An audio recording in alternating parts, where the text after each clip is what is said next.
Welcome to Gunners Rest Podcast, where we are positively Arsenal, and that we are. And today I'm going solo. Joe, it's a wedding week for Joe, so it's a little bit of a stressful week for Joe, so he's not going to be around. So I'm going to jump on here on the main feed.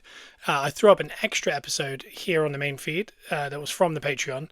Obviously, because since we started Patreon, we just want people to see what kind of content they're going to get there, as far as previews, reviews, instant reactions, interviews. Any kind of breaking news we'll do over there, and continue on the show on the Wednesday here on the main feed on iTunes and Spotify. Give us a 5-star review. But we want to give you a little preview of that. And we'll probably do that a few more times just to kind of let you know what's happening over there. And because of that, we're going to do a slightly short today because you don't want to just listen to just me. But the preview for Burnley will be up this week before the weekend, which I'll be recording today as well, just to get you ready for that. So that'll be over on the Patreon. If you want to go check it out, the link will be underneath this podcast. But today, we've got a few things to talk about because, similar to what I was just saying about the Patreon, is we've spoken a little bit about what happened at the weekend and what is coming up now, and we're going to kind of cover some of those bits. But I'd like to talk about what's going on around the Premier League generally, and I even mentioned on the Patreon that I wanted to talk a bit about Man United and my thoughts on what they're doing. Are they a serious threat this year? Are they just in a good moment?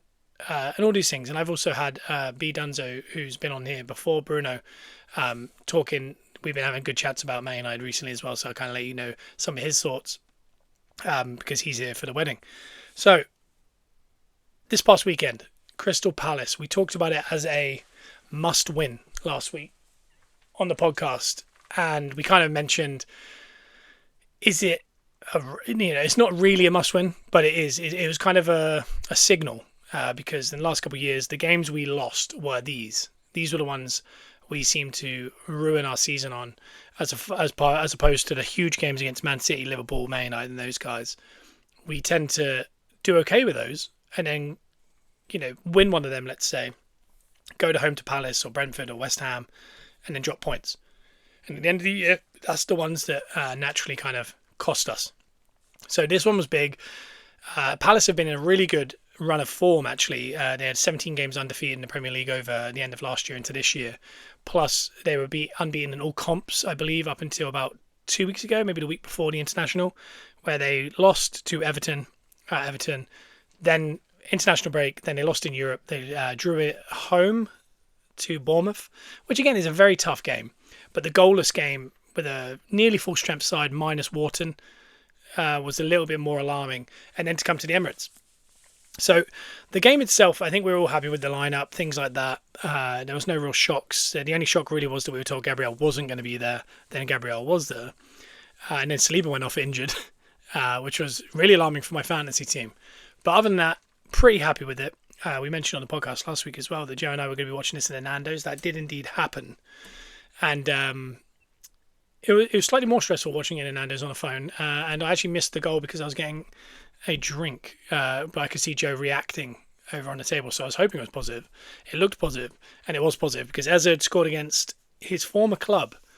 And the day of where we were in Newport going down to a wrestling show to wrestle Gallus from WWE fame,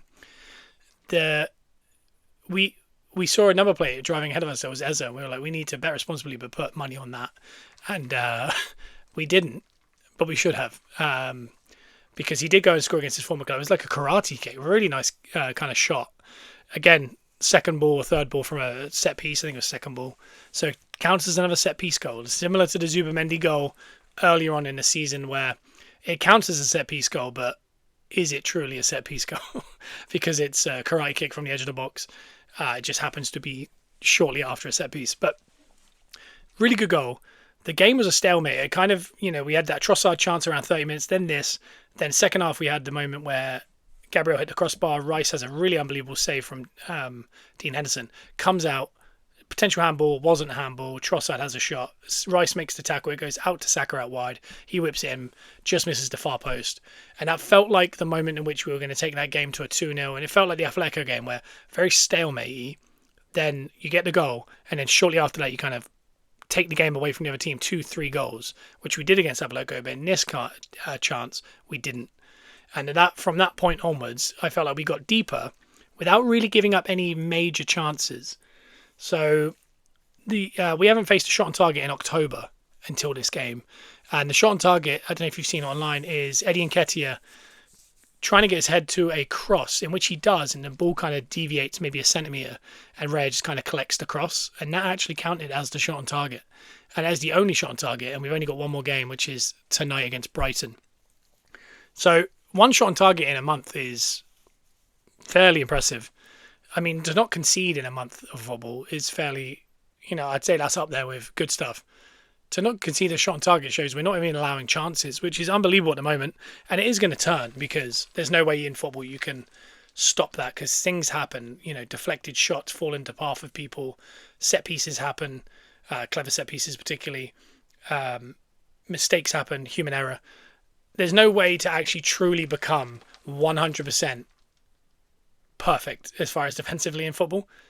A Sunday League team will create a chance against Arsenal if given enough time or enough good fortune or something.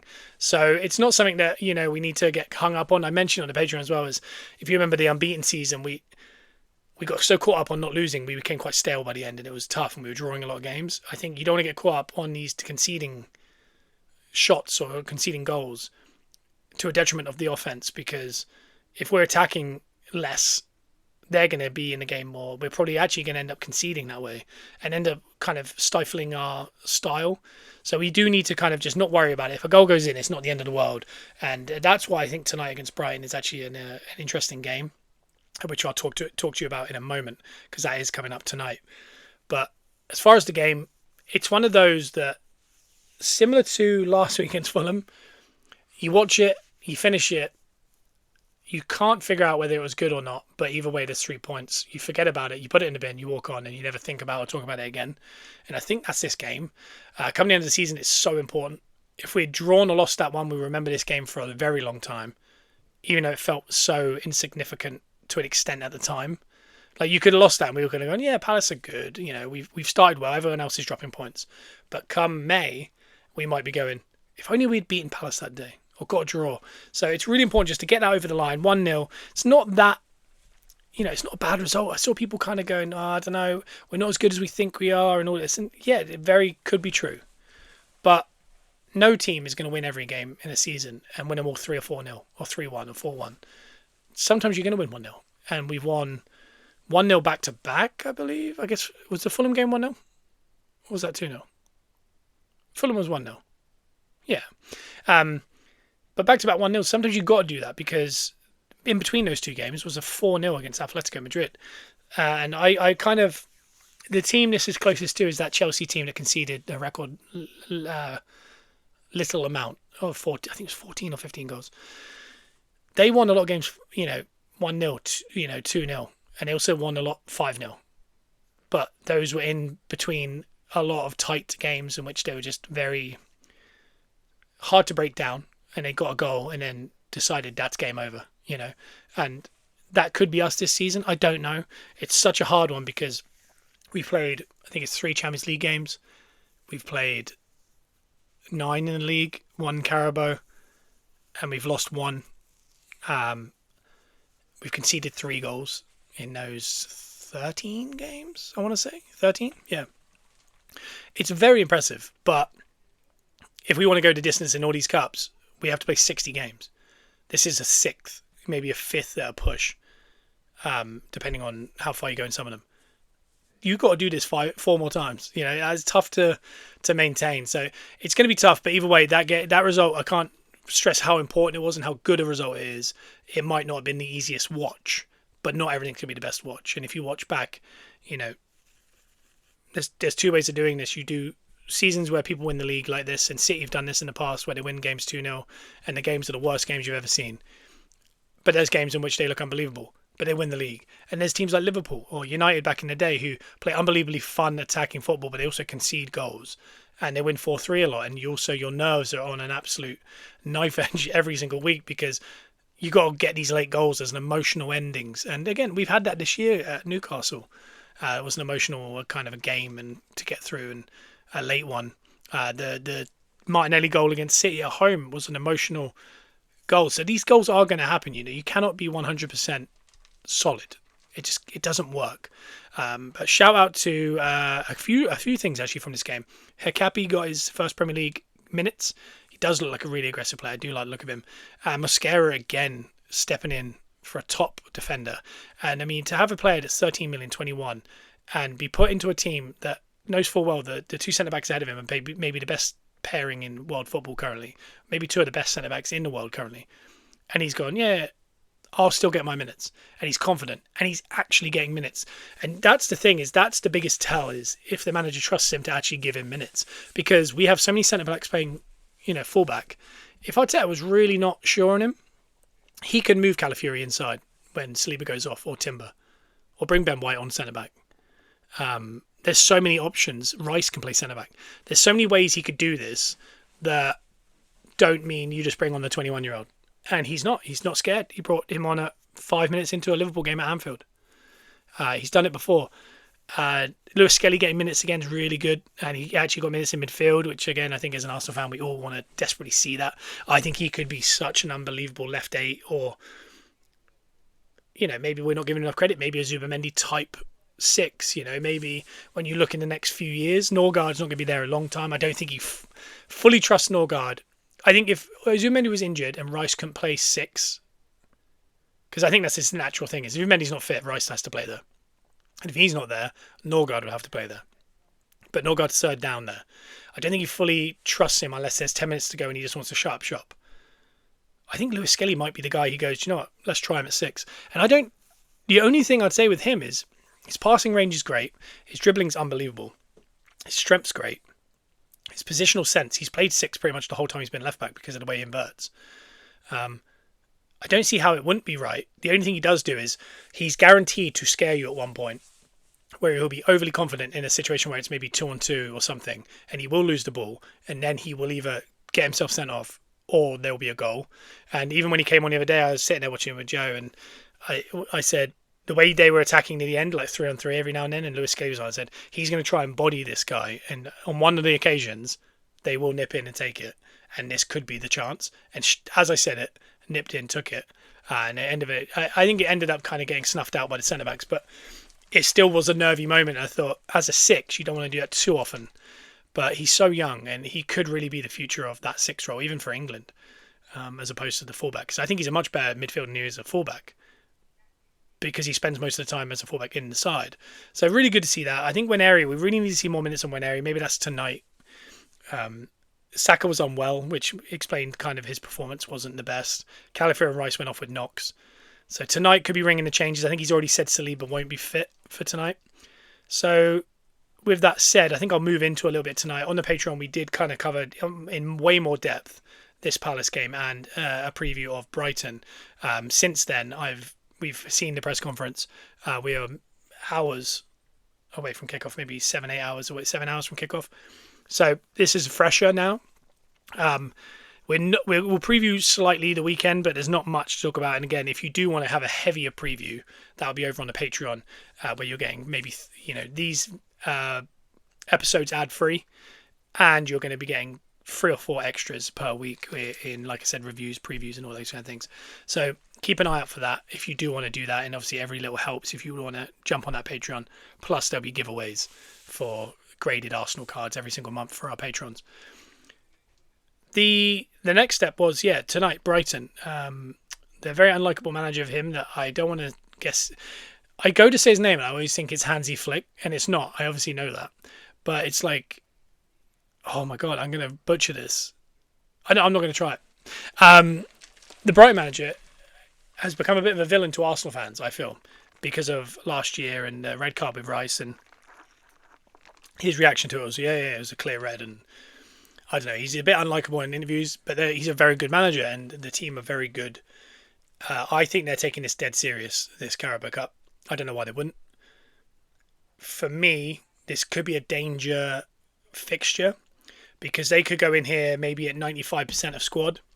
We might go in there at maybe 60-50. And Arteta's proved in the past that he pretty much goes 100% in everything until the wheels fall off, which has been to a detriment. But with the depth we got now, I almost think he has to, especially with these international breaks coming up, because you have a little release valve where you could almost go Lewis Skelly, Rice, Saka, say you've got a slight strain on this last international break, you've done the last two, just take this one off. And you can kind of bottleneck all these fixtures into you're going to get 2 weeks off.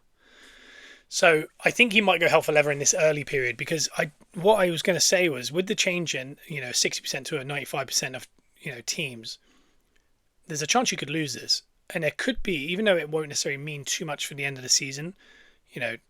We all want to win all 4 competitions. It's very unlikely.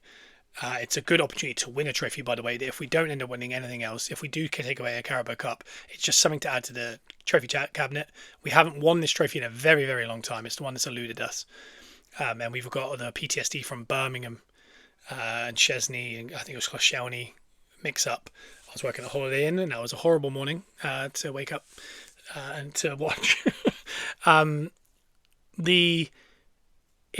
worry that you could get a bad performance from a half-changed team. We concede a decent amount of chances, we lose it, and that bleeds into Sunday briefly. Maybe not the whole game, maybe not the next 5 games, but it could bleed in where they kind of lose a little bit of that. If we're all trying to keep a ball on the air, we're all like on Friends when they're all throwing it. When you haven't dropped it for hours, you're so locked in. But the minute you drop one, you're like, I'm out. I think I'm out in the game. And again, they're professional athletes. They're not that. But there is an element where everything drops a little level where you go, oh, okay, it doesn't matter as much now that we have conceded. And that could bleed into a couple games. And all of a sudden, you go to Burnley and you draw 1-1. When you think, oh, why did we concede? And why did we not create enough? Because realistically, we aren't creating enough. There may be over milking how little we're creating. We're actually creating a lot. More than nearly every team in the league, maybe except one, even without set pieces. But it does feel like we are reliant on the goals are coming from set pieces. But eventually the goals from open play are going to start going in. You have to believe that anyway. So I just worry that this result could have it's quite nice to go, we conceded 3 goals in all comps. But really, the only time we've conceded is in the Premier League. We haven't conceded in the Champions League or Carabao Cup anyway. We've only lost 1 game in all comps. Those kind of stats do have like a mental factor maybe to them to be able to say that. And all of a sudden you start going, oh, we also lost that Brighton game and so we lost a trophy. And that's the thing, is that there's a negative that comes with, could we lose a trophy opportunity that we're going to regret heavily in 6-7 months' time? Yeah, So again, we've got the depth. I don't think people keep saying, oh, they've got the depth, they should be able to win all 4. I think this is all nonsense. It's ours to lose, all this stuff. It's such a long way to go. But there is an element of you don't want to go out yet. Especially in a game that we feel we maybe could win. You look back and regret that a little bit. I remember last year against United, I think it was I want to say it's the FA Cup, wasn't it? And we outplayed them all game and lost on penalties. And you always remember that as like, oh, if we'd won that, I wonder if we could have nicked the FA Cup last year. And that could have made a lot of difference in the way in which we felt about the season. So yeah, there's a lot there, but when your depth, we're missing, I think as of tonight, there'll be 8 players of our 25-man squad missing through injury. So there's 17 players available. You add, you need a full bench, so you need to add 3 or 4 youth players there. That's absolutely fine. But you're going to have to play a few youth players because you can't just start an 11. You can't, I don't think you can go in there tonight and play Raya. Saliba can't play, so Mosquera, Gabriel. You play Lewis Skelly to give Calafiori minutes off because he did come off with a knock. Right back's Ben White, who I don't think is fully fit anyway, so you don't want to be like, oh yeah, Timber, play another 90. And then midfield, you do need to find time for Zubimendi and Rice. Rice did go off with a knock. Moreno's there. The question is, do you play Moreno up front instead of Gyökeres to give Gyökeres minutes off? Because he's played nearly everything minus about 70-80 minutes total in 13 games, which again, in his position, you'd think that's okay, but the amount of effort he gets through, he could go pop. And all of a sudden, when he does a hamstring, we are in nervous territory without Havertz or Jesus still fit. So do you play Moreno? But that just leaves the midfield quite light. Eze might have to play. He came off on 60 minutes, so I guess that was with the thought of that. Norgard could come in. But can you play Eze and when area with Norgard behind against Brighton and not get ran through? I don't know. I think you might see an Eze. I think you're going to see Eze, Moreno, Norgard midfield. I think the right wing is going to be Waneri. I think the left wing is going to be Martinelli. And I think Gyökeres will be up front. I think the defence will be Hincapi, Mosquera, Gabriel, White, and then Kepa in goal. I don't mind that team. I think I would potentially go slightly stronger in certain areas and then go completely weaker in others. So right back, I'd play Josh Nichols. I'd play potentially Lewis Skelly left 8 ahead of Norgard. Or maybe this is the game like I mentioned earlier. Do you play Lewis Skelly 6? And put Moreno and Eze ahead of him and go, let's see what that looks like. And if it goes wrong, push Lewis Skelly back into defence and then bring on a Norgard or someone just to steady it. I don't know. And also, if he plays there, it means Moreno can go up front and Gyökeres has time off. So there's multiple ways to go. The Port Vale one was an interesting one because he went fairly strong. Like when we looked at the score, we went, oh my God, okay, he's gone for that. So it makes you think that he's not going to not do that at home to a very good Brighton side. But I think he was doing that because we had such horrible fixtures at the start of the season. He wanted to find a game where they could find some rhythm, and he chose that one. And it didn't necessarily find us any rhythm, but he wanted just a game where we weren't just defending a lot. We could actually get some movement going and find out a bit more about some of the new players like Eze. That felt like his first real game for us. Gyökeres had time off. Dalman got minutes. I'd really love to see Dalman get a lot of minutes tonight. Dalman's the kind of guy I would start him. With Saka being ill at the weekend, give him extra days off. I'd love to see Nwaneri and Eze in the midfield. I think he did that last time with, I can't remember who it was, but I feel like he started Moreno up front and there was Eze and Nwaneri behind. I think it was Norgard, wasn't it? So maybe he'll do that again. Norgard, Nwaneri and Eze with Moreno up front. But I do Dalman on the right, Martinelli on the left. And then you do have some of the bigger boys to come off the bench. So you have Lewis Skelly left back. I wonder if there's a chance he plays Hincapi in centre back or something. He needs minutes, so he definitely should be starting a game. Lewis Skelly also should be. I personally would love to see Lewis Skelly in that midfield with Nwaneri and Eze. I know that seems way too aggressive, and I'd love to see Dalman start, but I don't think those things will happen. But they're the things I'm looking forward to tonight. I want to see Dalman cameo. I'd like to see Gyökeres still get more minutes. I'd like to see Nwaneri get minutes. And Hincapi, I'd like to see how he is. We've seen him 5 minutes in the Champions League. We've seen him 5 minutes in the Premier League. We haven't seen much, so it'd be nice to get that, and that'll be kind of the thing we can look for. So tonight, my prediction is, I think we will concede. I think we might draw 1-1 and win on penalties or lose on penalties. I really can't pick it. Not sure, but we're positively Arsenal. So let's say we're going to win 2-1 in real time. I think Moreno will score because when does he not?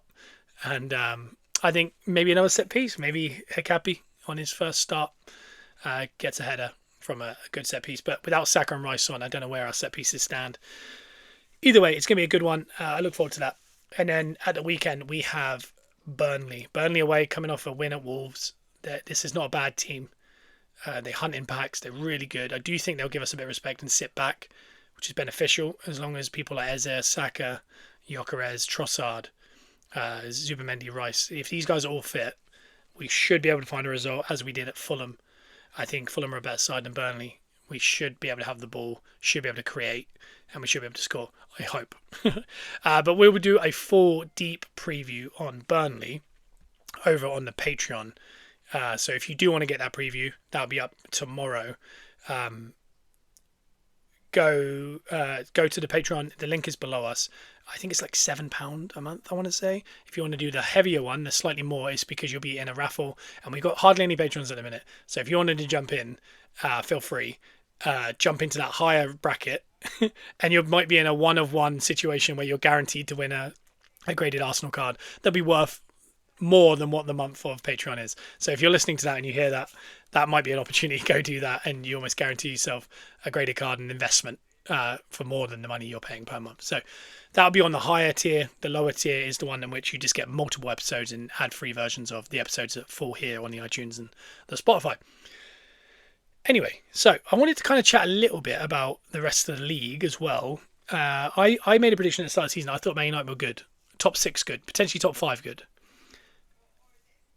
The last few weeks, there's been a media consensus that we're very much like Man United are in turmoil. They need to sack the manager, all this kind of thing. And I didn't really buy it. Even though the losses weren't good, I didn't buy it. I thought, in the Premier League, I think the hardest teams to break down are the ones that play 5 at the back.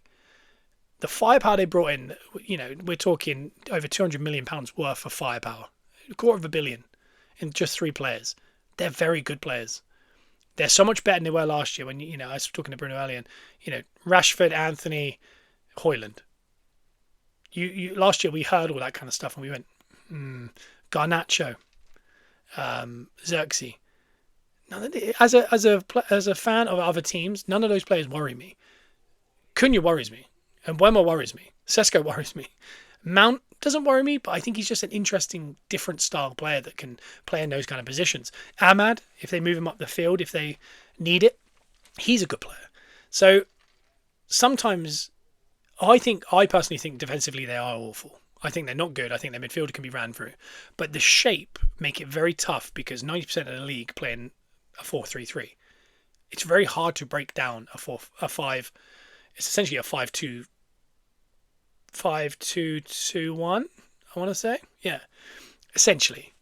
It's a very awkward... There's constant overloads from them when they attack. And when they defend, it's so hard to see the where you can penetrate, essentially. So whether they're good defensively or not, it is irrelevant because the team defend better because of the shape. And then offensively, I don't think it's as good offensively, that shape. But when you buy £250 million worth of quality players, Bruno Fernandes is one of the most creative, best midfielders in the league. Mbeumo, such a point getter on fantasy football, such a great finisher. Cunha, unbelievable player. Reminds me a lot of Man United at the minute remind me a lot of Sanchez Arsenal, where we had good players like Ramsey, Ozil, and all these guys like Fernandes, Mbeumo. But then we had this one player, Cunha, Sanchez, who got a lot of goals. I think Cunha hasn't got a lot of goals yet, and he should score more. But the way in which he plays is an excitement that kind of brings the whole team up. And that team can only go so high with that kind of player. Not because of him, but because, like with us, Arsenal had a great side and Sanchez was the best. We couldn't get above that level of fourth until Sanchez moved on and we became better as a unit. And I think that's what might happen with United. I think they're going to be a funner watch. They're going to win more than they lose. And they're going to come 5th, 4th area. And that'll be their kind of maximum until they kind of find better players to fill the roles like midfield. So you don't get passed through. So there's a reminiscence about Arsenal with Sanchez with Man United in a minute. And I think that's a good sign. They've obviously picked up some good wins. They're 5th currently. It'd be interesting how the next few games go. They're very inconsistent. That could be their issue. But I just believe when you've got that much talent, a good manager, a good system, eventually, when you've got that much firepower, you're going to win a lot of games because even if the other team scores 6, you're going to score 7 because they're that good. So I just think they're in that world. I stick with my original thought on Liverpool, which I thought, as they've got an unbelievable 11 on paper. When you look at that 11, you go, who's better than that? Now tell me who comes on for those players. Not so sure. And then also, you can have a great 11 on paper. Do they play great together? Because, Salah's been a question mark for many years. He's so much fun to watch. But the reason why maybe the scapegoat was Trent all these years at right back was because no one's helping him. Kirkes is finding out the hard way. Who's the scapegoat now? Kirkes. Who's not helping him? There's an element there. And on the other side, people like Mane, Diaz, now Gakpo, they slowly become the players that the fans love because they do the defensive work and the left back looks a lot more solid behind them. And all of a sudden you go, okay, that's the side I like. But then Salah scores all the goals because all the work gets done on that left side and then it drifts around to the back post. And who's there? Full of energy from lack of getting back, Salah. And he is world class. And he's world class finisher, world class dribbler. He's a world class player. But I just think maybe there's a common denominator of why the right side seems to be weaker. And also you get a big contract on like an older player. Naturally, what happens? They fall off. And I don't think he's fallen off. I still think he's going to score over 20 goals this year. Wirtz from the get-go, I thought that was way too much money for him. He's a good player, but it's going to take a while. He's lightweight. McAllister, Gravenberg, Szoboszlai, unbelievable players. Wirtz at the minute can't get into the team fully because he just isn't up to it yet. And the style they play doesn't need a creative 10. So he's a bit of a square peg in a round hole, similar to Isaac now, who's an injury-prone player they paid too much for. And they already bought a 23-year-old who's the new version of him, who already hit the ground running. So they're kind of, I don't know, they're digging their own grave in a couple of situations. I just think if, for example, Arsenal this year lost our first choice centre forward. We lost our captain and main man in the middle. We lost our centre back for a period of time. We lost our right winger for a period of time. So you remove, like they have now, Isaac. You remove Salah. You remove, let's say it's Gravenberg, and then you remove Van Dijk for 5 games. Who fills in? Centre back, I really don't know. Salah, Chiesa, he started well, but he's a super sub. I don't think he's someone who's going to set the world alight. In the middle, Wirtz plays in Gravenberg. Do you know what happens? You get ran through even more. You might create more. It's just you lose that. Whereas the benefit of what Arsenal have done is I don't think our starting 11 is as good as their starting 11 on paper. But we can create a second 11 that could win games. They don't have hardly a bench to put together that I think is good enough to compete. So if they're 5 injuries away from really struggling, and at the minute they're doing okay on the injury front, and they're struggling. So I think there's a lot to worry about there. But naturally, as United, they've got so much quality, they will win more games than they lose. They'll be in the mix. City, we really thought were on the turn, coming back to being the City that we knew they were. And all of a sudden, what happens? They lose at Villa, and you go, something not right still. I mean, I think it was Gary Neville said it on his podcast. With City, similar to Arsenal now, you could almost go, here's 2 sets of 11s, and all of them are nearly world-class, or world-class, or very, very good. He said, I think there's some bad players at City in a minute, even in the starting 11. And I kind of heard that, and I thought, yeah, I think he's right. Because I think if you played Trossard, Saka and Havertz, I think that's an unbelievable front three that's been proven in the Premier League and proven at Arsenal. The replacement for that at Arsenal is Noni Madueke, Martinelli and Gyökeres. Unbelievable front three for Europe. You got the guy Muller, Ballon d'Or winner, Gyökeres. You've got Noni Madueke, who we saw in flashes how good he actually is, and a young English talent. And then Martinelli's proved it over years. Arsenal, he's world class. So we have 2 threes there, and that's without Jesus. That's without using Wineri or Dalman. There's even another 3 that could go. That's the front 3 you'd want to see in a Carabao Cup.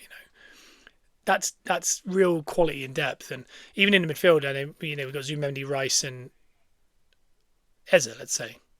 But you also got Norgard, Moreno, and Odegaard. That's 2 unbelievable 3s. And the defence, the defence speaks for itself. There's 8 players that are unbelievable. We've got a goalie that's 2-time Golden Glove in a row. The backup is one of the most expensive keepers of all time, if not the most expensive, who had an unbelievable season at Bournemouth last year.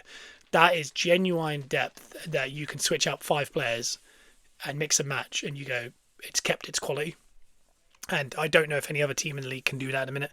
And that's our big benefit, and we really got to, I said our season this year is kind of head down, keep quiet, get on with your work, just keep doing it, and just ignore the noise. I don't want them to hear the noise of are they ruining the Premier League with set pieces when they were doing 30-minute Monday night specials about how good Liverpool were in 2020 at set pieces, and how teams that win the league always are good at set pieces, and Liverpool scored more than we've ever scored in a season at set pieces that year, and people commended them for them. I mean, their most iconic goal was a set piece in Europe. Now it's killing the game. Brentford doing long throws, everyone's got a problem with it. No one had a problem with Stoke when they were rolling over Arsenal back in the day. And also as a fan, I love watching long throws. I love watching set pieces. If they're taking forever, maybe not. But I mean, when Brentford play, the people that are watching a Brentford game are either Brentford or people that are paying Brentford, like Liverpool, Arsenal, or these teams. Or there's neutrals that naturally want to see Brentford upset a big team. And their best way to upset a big team? Long throws. So it's good TV. I mean, when they're watching me against Liverpool, every time I got a set piece, I was so excited. Because I was like, what's going to happen? Can they defend it? And that's how people must have felt when Stoke played Arsenal. And it always beat us 2-1 every year. So we've become the kings of that side of it. The long throw got brought back 2 years ago when we started doing it. We did it massively in the semi-final in Champions League last year. It's now back across the league. Liverpool even started doing it against Brentford. We're unbelievable set pieces. I don't think anyone's ever been as good as we are. And I think by the end of the year, we'll break every record for that. But there's a real talent to being good at set pieces. The delivery is unbelievable. The way in which Gabriel particularly attacks the ball. The people say, they just block runs. Watch the last few. There's hardly any blocking going on. There's loads of tape for people to get better at defending it. So I think it's just something that I think it's silly that there's a narrative around it. I think it's just a way of winning a game, and especially big teams tend to be good at set pieces. They go on to do good things. So hopefully that continues. But across the league, yeah, Sunderland. I mean, the way in which they held that ball up late on at Chelsea and under no tackle was wild. So things like that are quite alarming. But the three teams that came up are definitely not going directly back down. They might, but they're going to put up a hell of a lot of better fight than the last 10 years we've seen. So teams like Wolves, West Ham, they could be in trouble. I don't know who the other team. There's no other team that I'd say they're. Wolves and West Ham are bad. I couldn't name you another bad team in the league.